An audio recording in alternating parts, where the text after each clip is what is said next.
Chocolate goldmine nga yung tawag ko dito sa bakery ko before. Para kasi siyang mga bato na natatagpuan mo lang sa minahan. Pero pag tinikman mo, gold pala. So ayun, today gagawin natin to and ituturo ko sa inyo. Kaya huwag na nating patagalin yan at simulan na natin. Para sa ating dough, kailangan natin ng 1/2 cup ng water, malamig yon, 1/2 cup din ng cold milk, isang pirasong itlog, 1/2 cup ng sugar, 1 teaspoon ng salt, at syempre haluin natin yan. Hindi ko alam kung bakit nagmano-mano ako dito, hindi ko maintindihan minsan yung sarili ko.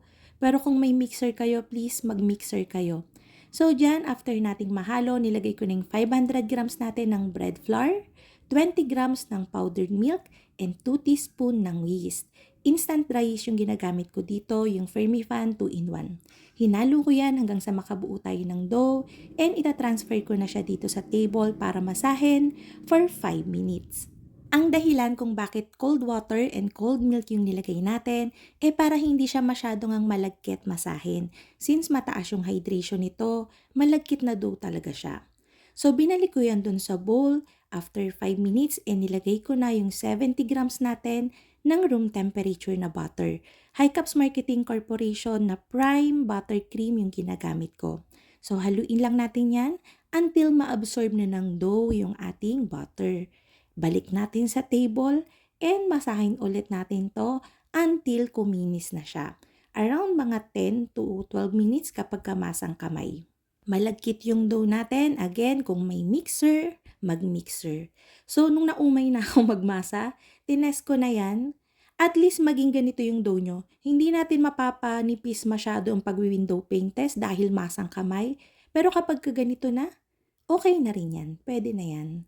So, ang gagawin natin, para ma-flatten natin yung dough natin nang hindi umuurong, mas madali siyang mapantay. Ginawa ko, binalot ko yan sa cellophane o plastic. Pinalaten ko ng kaunti para mas mabilis na siyang ma-relax. And then, ire-rest natin to sa freezer for 15 to 20 minutes. Kapag ganun kasi, nare-relax na yung dough, hindi na siya uurong, and firm yung ating dough. So, mas madali siyang i-manage. Para naman sa ating filling, tuturuan ko kayo kung paano mag-melt sa double boiler ng chocolate. Dito, meron akong 200 grams ng intense dark chocolate ng Van Houten. Nilagyan ko yan ng 1/2 cup ng condensed milk para maging chewy yung filling natin. Nung sinimulan kong ipatong yung bowl ng may chocolate natin, hindi pa kumukulo yung ating tubig. Pagka kumukulo na siya and mga nasa 30 to 40% melted na yung ating chocolate, pinatay ko na yon and hinayaan ko nang yung natitirang init ng tubig sa ilalim ang magme-melt sa chocolate natin completely para hindi masunog yung ating chocolate. So kapag nakikita kong medyo maliliit na lang talaga yung natitirang buo-buong chocolate, tinanggal ko na yan sa pagkakapatong dun sa pot na may tubig and then hinalo ko na lang siya until matunaw na lahat ng chocolate. Once na gano'n na, nilagay ko na yung ating 2 tablespoon ng cocoa powder. Naglalagay ako nito kasi syempre chocolate and then ifi-filling natin, papasok natin sa oven, may tendency na tumulo talaga lahat yan. So yung cocoa powder, para tumigas siya kahit i-bake natin, so hindi talaga siya tutulo lahat. And mas magiging chewy yung ating chocolate filling. So ito na, kung nakikita nyo dito, after mga 15 minutes sa freezer, ang dali na niyang i-flatten. Mas madali siyang mapapantay and hindi na talaga siya umuurong, di ba? Naglagay lang ako dyan ng konting dust ng flour para hindi naman siya dumikit. Ginagawa ko tong method na to kapag alam ko na yung tinapay na gagawin ko ay kailangan kong palaparin and kailangan kong ikat ng mas malilinis. So once na na-flatten ko na yan, inilagay ko na yung ating chocolate filling.